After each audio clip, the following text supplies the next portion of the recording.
Alors on vit chaque jour comme le dernier. Et vous feriez pareil si seulement vous saviez combien de fois la fin du monde nous a frôlés. Alors on vit chaque jour comme le dernier, parce qu'on vient de loin. Tu sais, j'ai inventé une formule qui nous dit que la gauche est une maladie mentale. Ouais. C'est évident aujourd'hui. Oui, Non mais aujourd'hui. oui, je sais, cette Je vais te formule dire- fait beaucoup rire, tu sais, parce que j'en ai... Mais tu sais, moi je vais te dire, je connais beaucoup de gens de gauche dans ma famille et tout ça. Je comprends qu'à une époque, il y a des gens qui étaient de gauche. Bah, tu vois, je t'ai parlé de mon tour-tendeur l'autre jour. Je comprends, il y avait un contexte ouvrier, donc je comprends. Aujourd'hui, pour être un jeune de gauche, franchement, c'est chaud quoi. Et je me dis, comment c'est possible? La seule, et là on comprend pourquoi on arrive à la maladie mentale, c'est que la seule façon pour un jeune blanc d'être de gauche aujourd'hui, c'est de nier le réel. Si tu n'es pas dans la négation du réel en permanence, tu bascules. Donc pourquoi la gauche est devenue une maladie mentale? Parce qu'on a des gens totalement schizophrènes qui sont contraints de nier en permanence la réalité. Tu vois, dans la tête de quelqu'un qui est structuré par le vu à la télé, de quelqu'un qui est structuré par l'idéologie dominante, le racisme ne peut venir que des blancs. Tu vois, ça ne peut pas exister un noir, un arabe, un asiatique, un indien, un aborigène ou tout ce que tu veux qui soit raciste. Ça ne peut pas exister. Et en fait, quelle est cette théorie? C'est de dire qu'on ne peut pas mettre sur le même plan le racisme qui vient d'un blanc et la réaction qui vient d'un non-blanc, puisqu'en fait c'est une réaction, précisément. Ouais, c'est vrai, Et donc que ce n'est j'ai pas du expliqué. racisme, et en fait, ouais. voilà, c'est une réaction d'indisposition. Quoi. Voilà. D'ailleurs, tu sais que moi je me suis pas senti blanc, en fait je me suis senti blanc tardivement. Avant j'étais français, mais je me définissais pas comme blanc. Ça m'est venu très tardivement, mais pourquoi ça m'est venu? Parce qu'on m'a désigné comme tel. Voilà, c'est à force qu'on te le répète. Mais c'est tu tout. dis, ouais. Tu vois, mais avant, moi, je me disais pas, t'es blanc, tu vois, je m'en Ouais, foutais, ouais. tu vois. Je veux dire, c'est comme t'es droitier. T'as pas bah, grandi voilà, en disant, tu dis mais pas, je suis blanc, je suis blanc. Non, voilà, ouais. Aujourd'hui, je me le dis. Mm. Parce que c'est, au bout d'un moment, tu vois, t'as la réalité multiculturelle qui te saute au visage, et puis voilà, ça te revient dessus. Tu vois. Gauche. Ont une négrophilie et une maghrébinophilie. C'est-à-dire qu'ils sont tellement dans la haine de soi, ils sont tellement dans le rejet de la France, dans le rejet de leur histoire, dans le rejet de leur religion, dans le rejet de leurs parents, et j'en passe et des meilleurs, qu'ils en sont à aduler tout ce qui n'est pas français et qui est en France, tu vois. Et c'est sordide. Tu sais, il y avait un écrivain qui disait que un philosémite, c'est un antisémite qui aime les juifs. Et ben moi, je te dis de la même manière, hein. Un négrophile, c'est un négrophobe qui aime les noirs. Un maghrébinophile, c'est un maghrébinophobe. Parce qu'en plus, ces gens-là, tu les mets au quotidien. T'aimes les maghrébins? Bah écoute, moi, je vais te mettre 1 heure au marché de Saint-Denis, à côté de la cathédrale, tu vois. On va voir combien de temps tu tiens, tu vois. On va voir, hein. C'est intéressant. Et ce sont des gens qui, d'ailleurs, sont des bourgeois blancs qui vivent entre bourgeois blancs, tu vois. Et je trouve ça sordide. Oui, parce que ça, c'est le... Sordide. Souvent, c'est... Alors, il réfute de plus en plus, d'ailleurs, aussi, le terme de bobo, il est bien passé. Bah, Et c'est alors, péjoratif. Mais... même maintenant, voilà, c'est tellement devenu péjoratif que j'ai même vu Mélissa Torio qui parle de bobo en traitant les autres de bobo. Donc, c'est-à-dire que... c'est tellement péjoratif qu'ils veulent s'en exclure. Mais... Comme tu disais, cette réalité, elle revient en pleine figure. On peut pas le... y a rien. Elle est trop massive. Elle est trop massive aujourd'hui. D'ailleurs, le système a tenu longtemps et le FN a pu ne pas émerger autant qu'il aurait dû émerger parce qu'on pouvait mettre la réalité sous le tapis. Tu vois, l'immigration, on confine, le chômage, on bidouille un peu les chiffres et puis on laisse ça aux périphéries. Là, c'est trop. Là, la réalité est en train d'exploser, que ce soit l'immigration, le chômage, la fiscalité et compagnie, et on ne peut plus faire semblant. On ne peut plus mettre la réalité sous le tapis. Dans mon prochain livre, j'invente le concept de négationnisme institutionnel, qui est la négation d'un phénomène ou de son ampleur. Et le système, au lieu d'accepter ses failles, ses erreurs, eh bien, depuis les années 70, est dans une négation. Il n'y a pas de grand remplacement, la mondialisation c'est heureux, etc., etc., etc., tu vois. Et on nous invente une pseudo-réalité. Et d'ailleurs, la nouvelle opinion publique, son rôle historique, c'est d'avoir détruit cette pseudo-réalité qui nous est vendue par le système. Je ne suis pas soralien, mais de ce point de vue-là, il faut reconnaître que Soral, tu vois, quand il dit cette interview du mois, il a détruit le truc, quoi. Et il a dit, en gros, il y a un discours qui est faux. On peut ne pas être d'accord avec Soral sur son logiciel idéologique, moi-même j'ai des réserves que tu imagines, mais là-dessus, il a été extrêmement performant et il a détruit En fait, si tu veux, l'hostilité des médias de l'opinion publique est en partie due à lui, il faut le reconnaître. Et donc, la nouvelle opinion publique a détruit c'est aussi en grande partie dû à MTT. Je sers un peu les pompes. Mais c'est très vrai, ceci étant dit. Donc, on a détruit cette pseudo-réalité qui se fonde sur ce négationnisme institutionnel. Et donc, on retombe encore une fois sur nos pattes, on est cohérent. Les gens de gauche sont obligés d'être dans la négation du réel en permanence pour pouvoir se regarder dans une glace, quoi. Et pour pouvoir se dire, on est des gens cool, on continue à voter comme des tocards à gauche, quoi, tu vois. Et donc, on arrive à cette maladie mentale. Et je dis ça, tu vois, des images qui tournent sur Internet, quand tu vois des antifas ultra excités qui deviennent complètement fous contre un tel ou un tel, quand tu vois les mêmes aux États-Unis avec Trump, on a vu des images totalement sidérantes. Totalement sidérantes, tu vois. Et j'ai envie de dire, tu es de gauche, mets tes idées en pratique. Commence par aller vivre en banlieue. Parce qu'en plus, aux États-Unis, et c'est ce qui est en train d'arriver en France, la racialisation du débat, parce que aux États-Unis, on voit de plus en plus dans les manifs anti-Trump des gens qui se baladent avec le white supremacy, je suis un blanc privilégié, il y a cette idée, donc voilà. Et je vois maintenant ce discours-là arriver en France. Tout à fait. Je vois des petits jeunes, l'autre fois, voilà, ils faisaient une interview sur CNews, alias iTélé, là, pour Ramayad, et puis ils te disent carrément, oui, moi je suis un blanc non racisé, machin, enfin ils reprennent en plus. Ah non, mais... Complètement carrément. Et je veux dire, t'es non racisé, mon pote, mais prends le RER, hein. Tu vas être racisé tout de suite, hein. Si tu veux être racisé, mon pote, sors de ton bourgeois, de ton ghetto de bourgeois blancs qui reste donc entre bourgeois blancs, tu vas très vite être racisé. Parce que moi, j'étais racisé. Hein. Tous les Français de souche qui sont au contact du multiculturalisme sont racisés, il n'y a pas de problème. Hein. Donc, je veux dire, t'as des complexes. Ouais, c'est ce que je disais aux gens que je rencontrais. J'ai toujours vu ça, moi, tu sais, quand j'étais plus jeune, tu vois, des mecs qui étaient complexés du pognon de leurs parents. Mais je leur disais, mais t'as du problème avec le blé de ton parent? Mais donne-le-moi. Mais moi, j'ai aucun problème avec, hein. Il n'y a pas de souci, hein. Franchement, je le prends. Hein. Si t'as un souci, moi je le prends, il n'y a pas de problème. Tu sais, c'est les mecs que tu vois à la fac qui s'habillent en péruvien, tu vois. Ah oui. Tout ça, c'est des mecs blindés qui habitent en 5e, tu vois. Ils fument du shit. Ils fumaient pour 1000 euros de shit, tu vois, par mois, quoi. Ils viennent d'où le pognon, quoi, au bout d'un moment. C'est bon, quoi. Assumez qui vous êtes. Vous avez le privilège d'être français, l'honneur, la grâce d'être français. Assumez, c'est pas une honte. Bien au contraire. Qu'est-ce que tu penses de la réconciliation nationale prônée par Roger Hollande? C'est le sujet de son dernier livre. Je n'ai pas lu son bouquin, tu vois, mais la réconciliation nationale, si on entend par là le maintien en France d'une masse qui est en gros entre 15 et 20 millions d'extra-européens, je pense qu'à terme, c'est pas viable. Et les gens qui pensent que c'est viable sont soit naïfs, soit cons, quoi. Enfin, je veux dire, c'est évident. Et pour moi, c'est une telle évidence, c'est comme si tu me demandes... ton avis, il fait plus chaud en hiver ou en été moi, mon expérience me dit qu'en été, il fait plus chaud, quoi. Voilà. Mais je pense que c'est un projet qui n'est pas viable. La réconciliation nationale n'est pas un projet viable. Et on ment aux gens quand on leur dit qu'il y a une chance. Moi, j'y ai cru quand j'étais jeune, tout ça. Moi, j'y ai cru, mais au bout d'un moment, la réalité te rattrape, quoi. Et si la France va avoir un avenir, non, c'est pas possible. En France, le taux de naissance extra-européenne en Île-de-France, il est de 75%.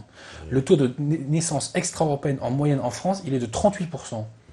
L'année prochaine, dans 2 ans, il sera de 40%. Mais ça veut dire quoi?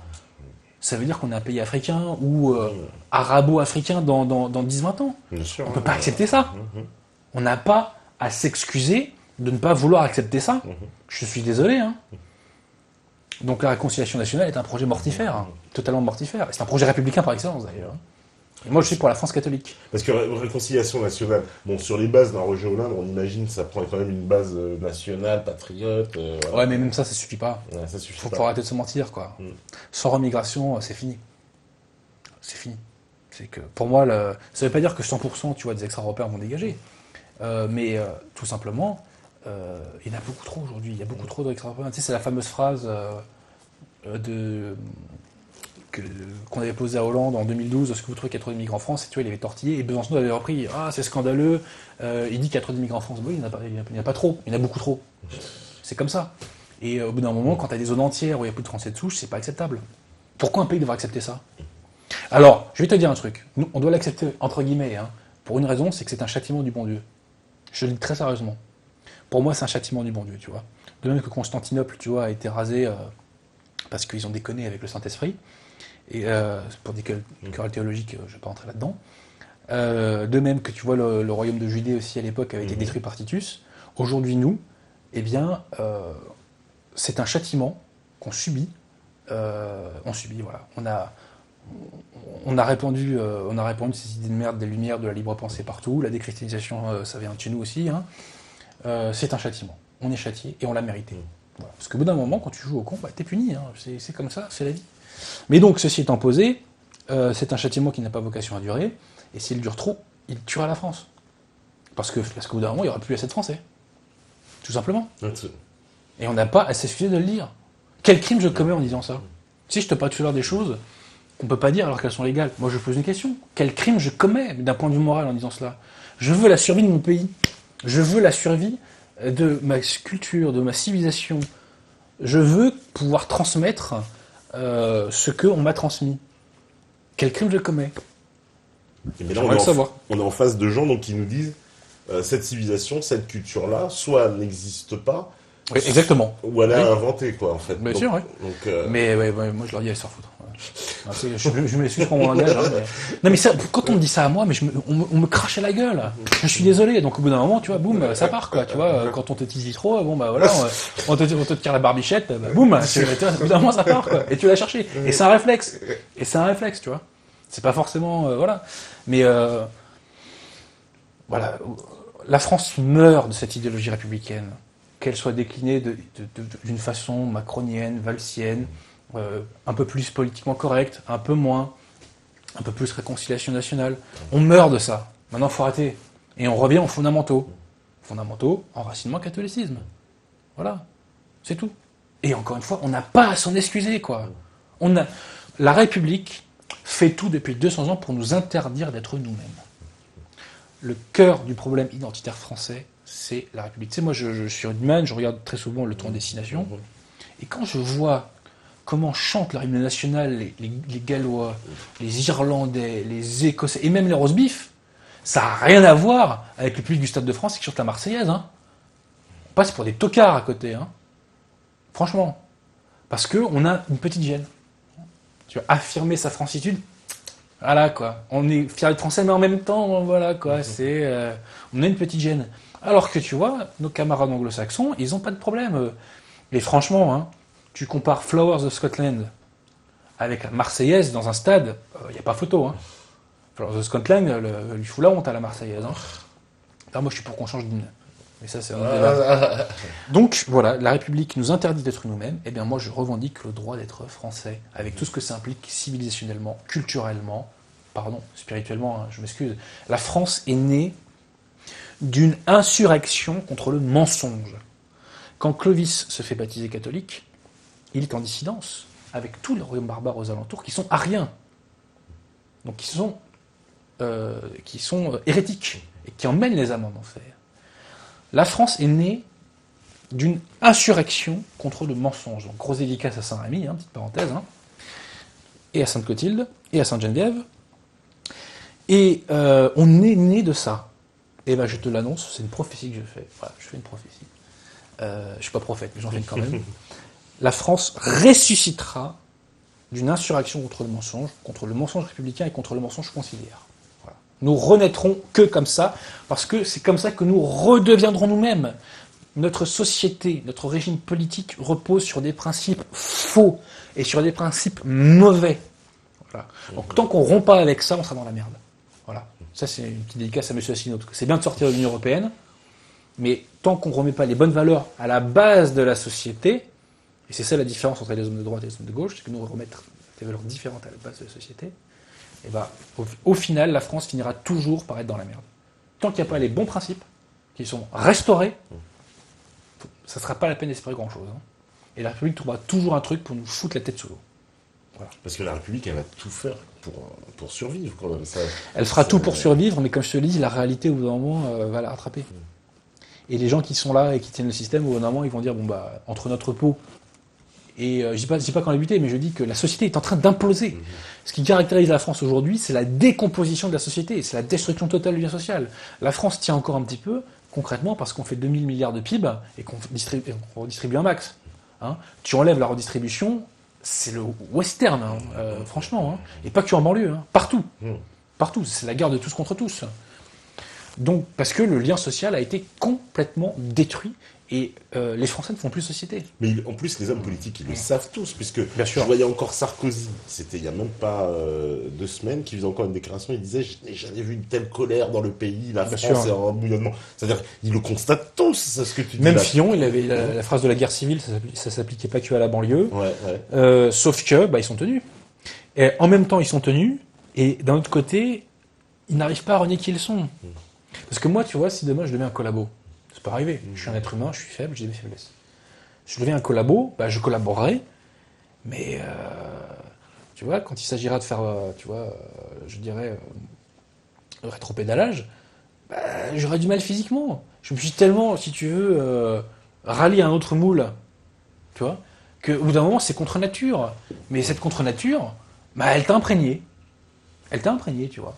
Donc il n'arrive pas. Et tu vois, Hollande, le bouquin qu'il a fait avec les 2 journalistes, ce qui est très intéressant, c'est qu'on voit que sur les constats, il est très proche de ce que je te dis, Complètement. mais qu'il n'arrive pas à se décoller de son logiciel de merde.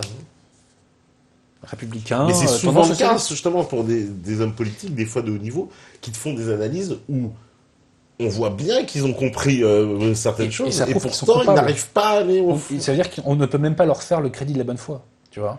Ils sont d'autant plus coupables. C'est-à-dire que t'as compris, t'es au courant, et tu fais rien. Mais t'es un traître. Tu laisses ton peuple crever, quoi. Tu laisses ton pays se détruire. Mais c'est de la pure trahison. Et après, c'est Pétain le collabo, tu vois. On rigole, hein. Ouais. Franchement, on rigole, hein. Bon. Parce que lui, il les a pas fait venir, les Allemands, hein. Je précise. Ouais. Si les gens veulent Faire des parallèles. faire des parallèles. Alors, on me demande aussi, que pensez-vous de la politique étrangère de la France qui amène de surcroît une tension entre les communautés dans notre pays? C'est pas la communauté. Déjà, ce n'est pas la politique étrangère de la France, c'est la politique étrangère de la République. Et ben, je pense que, par définition, c'est pas une politique qui est faite pour défendre les intérêts de la France. Quel était l'intérêt de la France d'aller détruire la Syrie? La Libye, sachant que les migrants, c'est lié aussi à cette situation-là. Bien sûr. Donc, c'est complètement... Bien sûr. Et Kadhafi l'avait dit. Je sais que Ouais. il l'avait dit, mais l'Europe est complètement folle de s'attaquer à moi parce que si vous détruisez la Libye, vous allez vous déverser des millions d'Africains chez vous. C'est les mots de Kadhafi, hein, c'est Bien sûr. Kadhafi qui le dit, qui le disait. Tu sais, c'est cette fameuse phrase de l'Action française à l'époque qui nous disait que la République est le régime de l'étranger. Bon, bah oui. Voilà. D'un moment, on a été... En fait, Sarkozy passe pour un dur à côté, tu vois, en politique étrangère. Parce qu'avec Hollande, on a atteint le paroxysme de l'atlantisme. Sur la question ukrainienne, sur les sanctions russes, sur la Syrie. Il en est fier, en plus, de ce qu'il a fait en Syrie. C'est incroyable. Dans le bouquin dont je t'ai parlé, là, avec les journalistes, il en est fier, quoi. C'est complètement fou. Enfin, bref. Donc, on est allé au paroxysme de l'atlantisme. Et ce qui est intéressant, c'est que si tu prends aujourd'hui les grands candidats, en gros, t'as que Macron qui est vraiment, officiellement, ultra-atlantiste, hein. Parce que même Hamon, si tu veux, sur le conflit israélo-palestinien, il est officiellement pro-palestinien. Marine Le Pen est pro-russe, François Fillon est pro-russe. Donc là, tu vois, l'atlantisme du pont dans l'air. Ouais, il n'y a plus que... En fait, Macron, autour de lui, il sacrétise tout. Quoi, Bien sûr, c'est le dernier espoir des C'est le mondialistes. dernier espoir. Donc, il y a la banque, il y a le mondialisme, il y a la finance. Effectivement, les positions pro-américaines, pro-UE, enfin, il a tout avec lui. Il insiste énormément dans ses discours sur l'Europe, hein, Macron. Ah, oui, complètement. Et même dans son discours à Lyon, le fameux, là, le public se met à gueuler très spontanément, bien sûr, hein, Europe, L'Europe. une bande de Mongoliens, quoi. Une bande de Mongoliens, quoi. Franchement, je vais te dire un truc. Quand tu regardes un discours de George Bush ou de Trump, et quand t'as le public qui fait USA, ça dégueule, tu vois. Franchement, chapeau, les Américains.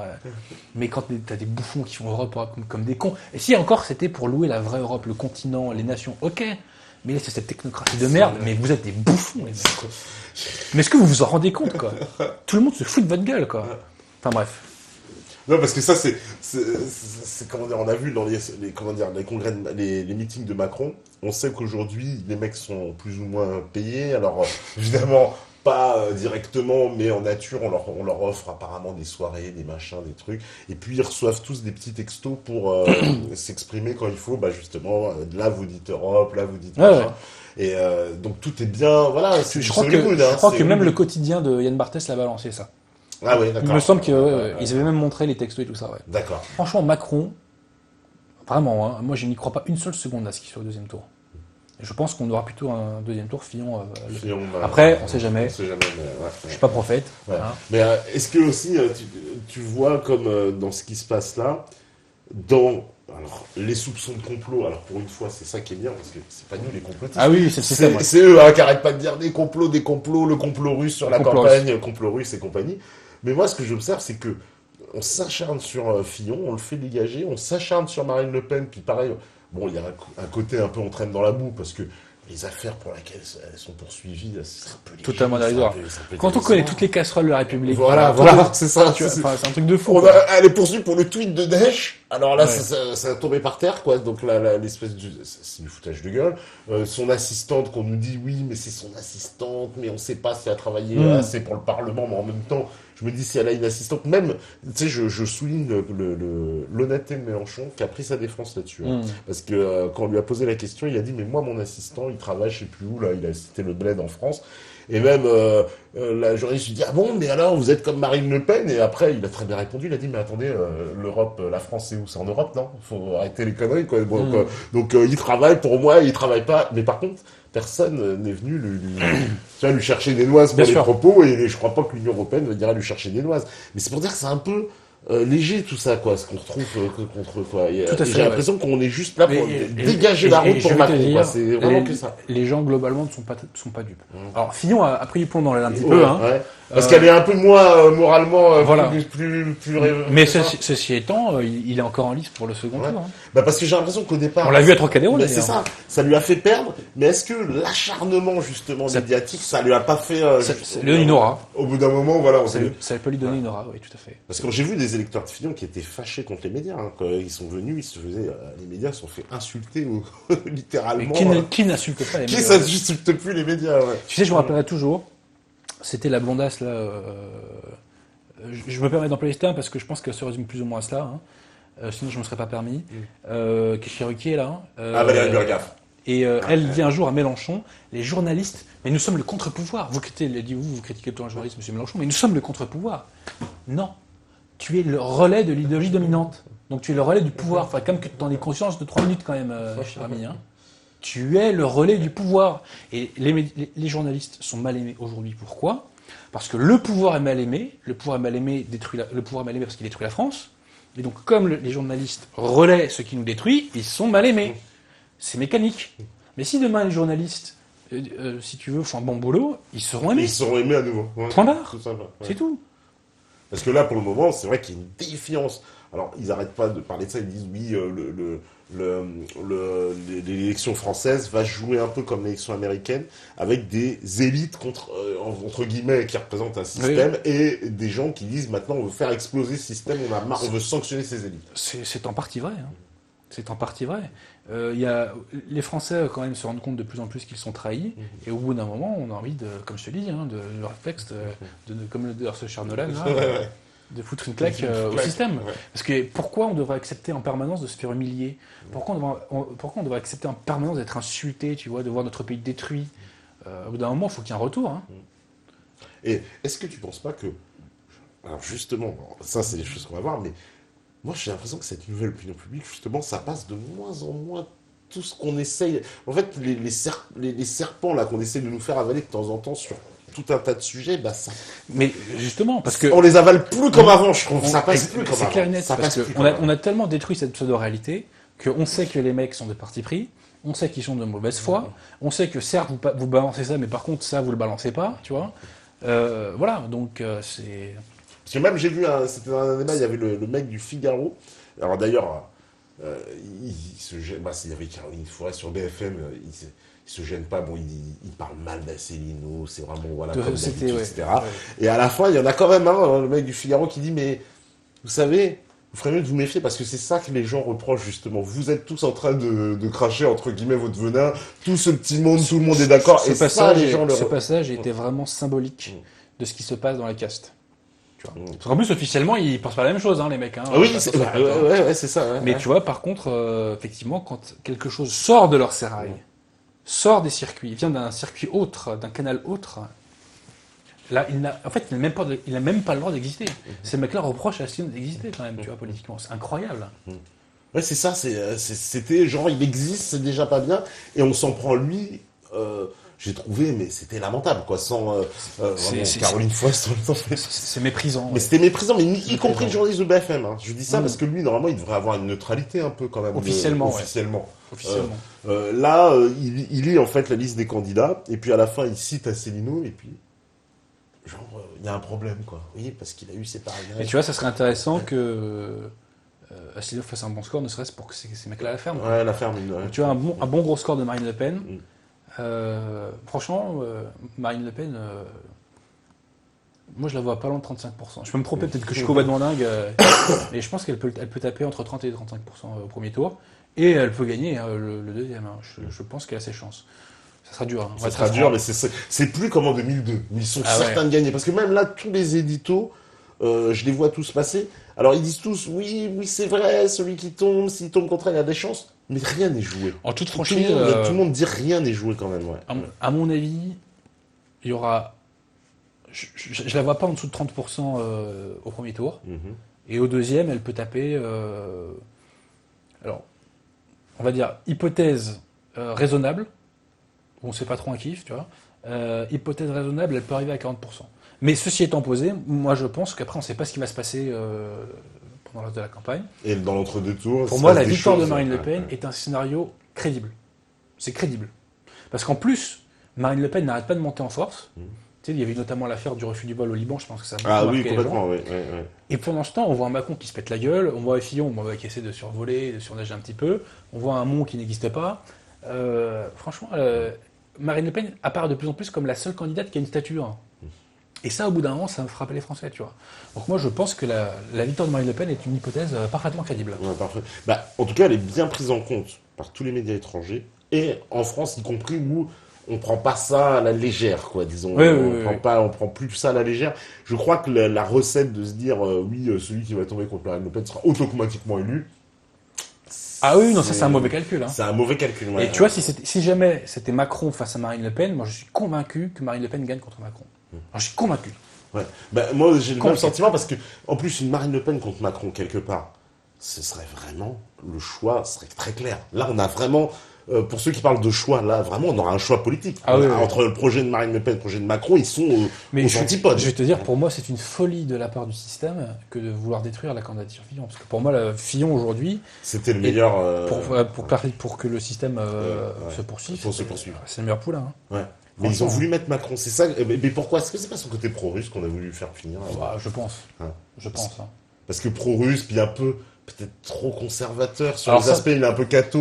Ça, pour le coup, tradi, non franchement, le côté cateau de Sion, pour moi, c'est vraiment du vernis. Quoi. Oui, c'est du. C'est Franchement, peut-être ouais, c'est bon, d'accord, c'est des oripeaux, non, mais c'est Mais clair. mais c'est déjà trop. Mais c'est déjà trop, quoi, C'est c'est déjà déjà trop. trop. Parce que, attends, même ça, Valérie Boyer, sa porte-parole, elle avait mis une petite croix dans une émission, ça avait fait scandale, oui, elle respecte pas la laïcité, elle ose afficher sa religion, etc. Bon, j'ai trouvé que c'était un peu surfait, mais je me demandais, est-ce que finalement ce Fillon, il dérange pas à cause de ça? Parce que ça, Oui, petit tout à côté fait. conservateur, petit côté, j'aime les, voilà. je suis Il déroge au pro-russe, politiquement correct, au mondialisme. Ouais. En tout cas, d'un point de vue du discours, Ouais. les faits, on les verra. Hein, parce Ouais, que ouais. la Ve République, c'est le régime où le président, une fois élu, fait l'inverse de ce qu'il a dit. Hein. De Gaulle, je garde l'Algérie, je la dégage. Mitterrand, je tords le coup du capitalisme et il nous sort l'acte unique et Maastricht. Chirac, fracture sociale. Bon, Sarkozy, la rupture, bon, il continue. Donc le changement, c'est maintenant, c'est quoi en penser. Donc voilà. Mais en tout cas, dans son discours, Fillon dissonne par rapport à certains éléments d'Adoxa. C'est évident. Et comme a priori, on veut conserver le moule mondialiste aussi pur que possible, et oui, effectivement, on le tacle.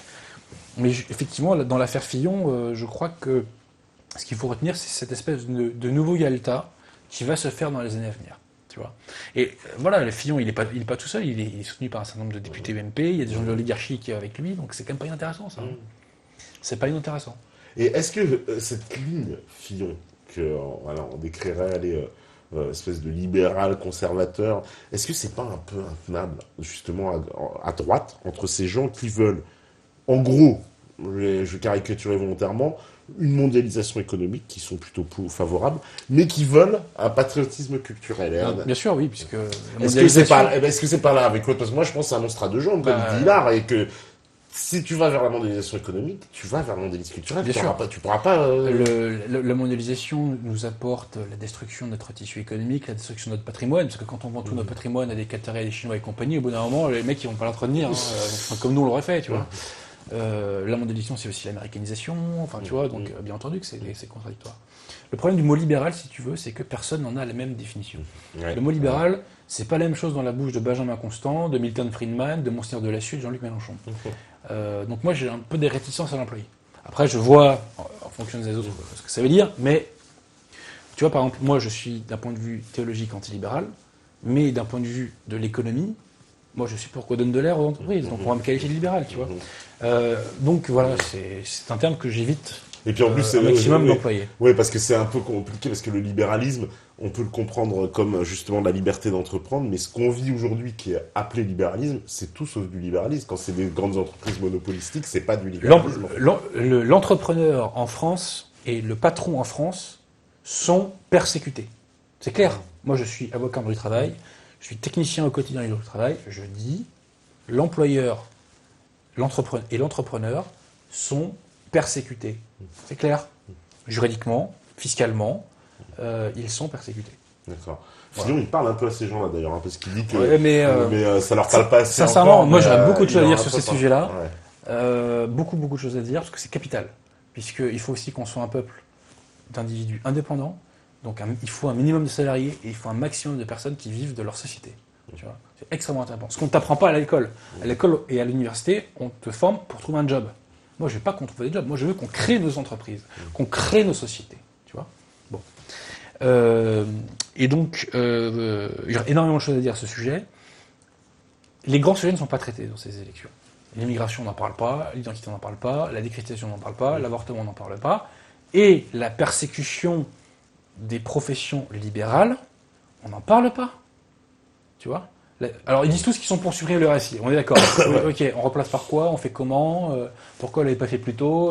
Voilà, moi, c'est des questions que je pose. Et puis, le truc que vous mettrez à la place du RSI, est-ce qu'on est certain que ça nous coûtera moins cher? Parce que, une petite parenthèse, tant qu'on a cette masse de Suédois en France, il faut acheter la paix ethnique. Tant qu'il faut acheter la paix ethnique, qui nous coûte sans doute autour de 100 milliards par an, on ne peut pas baisser les charges et les impôts. Ce n'est pas vrai. C'est un mensonge. Donc en France, si tu parles de fiscalité sans parler d'immigration, t'es un mythomane. Parce que tu peux pas baisser l'un sans l'autre. Et alors, tous ceux qui te disent l'immigration, ça rapporte de l'argent. Bah j'ai dit comment? Non mais moi je pose la question, comment? Tu vois? Officiellement, c'est même pas 10% je crois de l'immigration qui est l'immigration de travail. Donc ça veut dire que les 90% restants ne travaillent pas. Donc ça veut dire qu'ils sont à la charge de la société française. Point. C'est tout. Et en fait les choses se décantent. Voilà. Ouais. Vraiment, quel que soit le résultat, a priori, ça sera soit Fillon, soit Marine Le Pen. A priori. A priori. Hein, je vois très très mal Macron et Benoît Hamon, mais bon. Voilà. En toute franchise, je pense qu'on sera dans un autre monde quoi, après les élections. Même si Marine Le Pen perd. Ouais.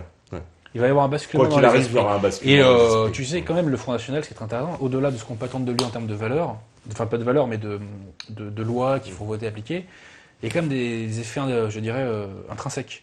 Par exemple, quid de la réaction des banlieues le soir de la victoire de Marine Le Pen.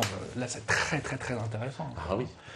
Quid de ce qui va rester du politiquement correct dans la tête des gens. Quid de l'avenir des médias? Est-ce qu'ils vont continuer à nous vendre leur soupe? Tu vois? Donc ça sera...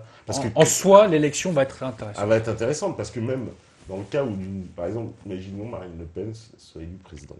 Qu'est-ce que ça signifie? Ça veut dire, clairement, ce qu'ils nous ont fait le coup là, de ce qu'on a connu en 2005 ou là récemment, ça va être tous les soirs. Ça va être comme Trump. C'est comme Trump, ils vont vouloir empêcher de gouverner. Tu vois, ce qui est très intéressant, c'est que tu vois, chez Trump, enfin aux États-Unis, on a l'impression que le pouvoir est le contre-pouvoir, si tu vois ce que je veux dire. On a l'impression que c'est incroyable, le pouvoir s'acharne, l'oligarchie américaine s'acharne sur lui. Mais il y a une moralité là-dedans, c'est qu'une lutte politique n'est pas qu'une lutte électorale. La lutte politique, elle se fait sur tous les terrains médiatiques, économiques, sociaux, au sens large du terme. En fait, c'est une lutte d'influence globale dans toute la société. Si tu veux sauver la France, la laïcité, il faut la foutre aux chiottes. Hein. Et pourtant, il y en a plein qui diront, mais ça va être la guerre s'il y a la laïcité. Ou pas. Ils ont le droit de le penser, mais c'est absolument faux. C'est absolument faux. Et j'ai envie de vous dire, les mecs, la guerre, elle est déjà là. Hein. Parce que la France vit, j'ai inventé une petite formule, dans une guerre civile froide. Et encore, le terme civil n'est pas très bon. Mais tu vois ce que je veux dire, hein, on se comprend. Certes, on nous dit toujours l'Union Européenne, il n'y a plus de guerre. Ah ouais, il n'y a plus de guerre. Bah moi, j'ai vécu l'occupation, tu vois. Moi, quand j'étais au collège, j'ai vécu l'occupation. C'est quand même bizarre. Il n'y a pas de guerre, j'ai vécu l'occupation sur mon territoire. Et vous êtes fiers de votre bilan? Moi, mes parents n'ont pas connu l'occupation. J'ai connu l'occupation. Je dis, j'ai connu l'occupation. Moi, quand j'étais au collège, si à certains endroits, tu ne les évitais pas, si à certains endroits, tu ne baissais pas les yeux, tu te faisais éclater la tête. Et je ne caricature pas quand je dis ça. Tu vois? J'ai vécu l'occupation. Des millions de Français de souche ont vécu l'occupation. Alors qu'il n'y a pas eu de guerre d'un point de vue militaire. Voilà. Et ça, c'était une parenthèse que je voulais faire. Ouais, puis aussi, tiens. Ceux qui parlent souvent, on parle, tu sais, des murs que de Donald Trump, etc. Mais pourtant, on est en train de mettre des murs partout à l'intérieur de nos nations. Maintenant, ce que j'ai vu, ils vont mettre un mur autour de la Tour Eiffel, un mur. Et je vais te dire, moi, je l'ai vécu très, très, très concrètement dans mon quartier en 2002, après les élections, où, si tu veux, donc j'avais des immeubles, entre guillemets, classiques, tu sais, mais qui avaient des cours qui donnaient d'une rue à l'autre et compagnie. Donc, moi, des fois, je les empruntais pour gagner du temps. Et bah, tout ça, ça a été blindé. Progressivement, chaque immeuble, tu vois, installé des grilles. Je crois, je sais pas de qui ils avaient peur. Peut-être, je sais pas, moi, des gens du 16e qui, de temps en temps, venaient dans le 13e arrondissement où j'habitais, je ne sais pas. Mais en tout cas, à partir de 2002, j'ai vu ça très clairement, le fait qu'on verrouille tout, tu vois, on verrouille tout. C'est pour ça, ceux qui prônent, ils sont contre les murs, mais les murs, on les met Exactement. bien à l'intérieur. Et tu vois, ils sont contre. Donc, moins on a de frontières, plus on a de murs à l'intérieur. Et de même, ils sont contre la guerre, mais pour leurs enfants, parce qu'au bout d'un moment, il faut quand même dire que la situation de la France, c'est des baby-boomers qui détruisent l'avenir de leurs gosses. Hein. C'est ça la situation de la France. Hein. Bon. Vous vous enorgueillissez du fait que l'Europe a évité la guerre, alors que, parenthèse, c'est pas l'Europe qui l'a évité, mais c'est pas grave. Mais vos enfants ont connu l'occupation. Donc baissez les yeux. Hein. Baissez les yeux, les bêtises. D'un côté, on nous vend une intégration, il faut qu'on soit tous pareils. Mais de l'autre, on nous vend aussi le fait que vous pouvez continuer à manifester à imposer des cultures étrangères sur l'espace public français, etc. Non, il faut choisir. Ouais, c'est ça. Dans votre discours, il faut choisir. Moi, j'ai choisi dans le mien. Donc, comme on a vu hier, c'était le ministre turc qui a fait un congrès à Metz. ouais, c'est scandaleux. Ça. Alors qu'il a été scandaleux. refusé alors, en Autriche, en Allemagne, aux scandaleux. Pays-Bas, et nous, on a accepté en C'est France. scandaleux. Et on a vu des C'est mecs pas la dont- première fois. Hein. Ouais. Erdogan avait fait un meeting à Strasbourg. Hein. Oui, c'est vrai. Et en plus, ça veut dire quoi? Les Turcs qui sont en France, ça veut dire quoi? Ils ont tous, je pense que la plupart d'entre eux ont la nationalité française, Non, mais ça veut dire quoi, ça? Ouais, je trouve ça, moi aussi... Et j'ai envie de dire, c'est quoi votre pays, les mecs? Parce qu'il faut quand même leur poser la question. Hein. Votre allégeance, elle va où? Demain, s'il y a une guerre contre la Turquie, vous êtes pour qui? Tu sais, il y avait une célèbre émission avec Jean-Marie Le Pen, où, je sais pas, je crois que c'était après un match France-Algérie, et tu sais, classique, les mecs sortent un peu et compagnie. Et Le Pen pose une question simple, il dit, mais s'il y a une guerre, ces gens-là, ils tirent sur qui? Scandale, raciste. Alors pour le coup, il n'a pas été insulté. Bon, les journalistes ont un peu avalé leur salive, tu vois. Mais il faut poser la question, quoi. Où va votre allégeance? Où va votre fidélité? Et je suis désolé, hein, mais dans un monde normal, quand tu fais allégeance à une puissance étrangère, normalement, tu perds la nationalité qui est pas celle de ce pays-là. Hein. Est-ce que Attends, c'est la moindre des choses. Hein. Est-ce que ce serait pas plus simple en France, il n'y ait qu'une mono-nationalité et Évidemment. Ouais. qu'on arrête avec les binationaux, les trinationaux, Ah ouais, évidemment. qu'on arrête. Évidemment. Et comme ça simplifierait dans tous les sens. Bon, alors tu sais ce que tu fais? Non. Tu dégages une autre notion qui est celle de la nationalité, ou plutôt tu distingues la nationalité de la citoyenneté. Tu vois? Ah oui. Donc tu es mononational, tu peux avoir plusieurs citoyennetés, parce que tu vois, tu t'es marié avec une Autrichienne, voilà, des fois tu vas vivre en Autriche, tu exerces tes droits civiques là-bas, tu peux avoir une double citoyenneté, mais en revanche tu as une nationalité, tu as une allégeance. Voilà, c'est comme dans le mariage. Hein. Moi je suis contre la bigamy, tu vois. Moi je suis contre les bi, voilà. Tu vois, je suis pas de binationaux. Et voilà, donc pour moi c'est évident. Et moi je vais te dire, moi qui suis tellement, j'aime la France à taper échappé, mais quand tu parles avec des Français d'origine étrangère, très souvent, quand il y a un clash entre la France et leur pays, franchement, 9 fois sur 10, ils prennent parti pour leur pays d'origine. 9 fois sur 10. Franchement. Oui, moi c'est mon vécu. Hein. Tu vois, j'ai envie de dire, mais attends, mais t'es quoi? T'es français ou t'es... Je pose une question tout simple. C'est que est-ce que tu te positionnes par rapport aux intérêts de la France, quoi? C'est incroyable. Bah, il y Après, avait- on dit que les Français sont des méchants qui rejettent. Mais c'est des conneries, ça. Kini, etc., La mais c'est laïcité la réalité. ne donne aucun instrument juridique, enfin plutôt n'est pas un instrument juridique pour traiter de ces questions-là. Et je vais plus loin. La République, je l'ai déjà dit, n'offre aucun instrument juridique pour s'attaquer aux questions culturelles et identitaires sur ces points-là, si tu veux. C'est pourquoi je dis toujours qu'avant d'espérer trop du Front National, il faut que le peuple français change lui-même. Parce que s'il ne change pas lui-même au préalable, Marine Le Pen, tout le monde va lui savonner la planche et elle ne va pas faire grand-chose. Toutes ces lois sont retoquées par le Conseil constitutionnel, les décrets sont retoqués par le juge administratif, il y aura des manifestations, il y aura des grèves. En plus, elles sont financées par l'étranger pour être bien certain que ça aille jusqu'au bout. Donc voilà. Donc c'est une lutte d'influence globale qu'il faut gagner. C'est une lutte culturelle en somme. Hein. D'abord, redevenons français, requêtons-nous et la providence fera le reste. Chacun est libre de ne pas m'apprécier. Moi, je ne suis pas de gauche. Je n'impose à personne de penser comme moi. Alors, je me bats pour ce que je crois être la vérité, mais je n'impose à personne de ne pas penser comme moi.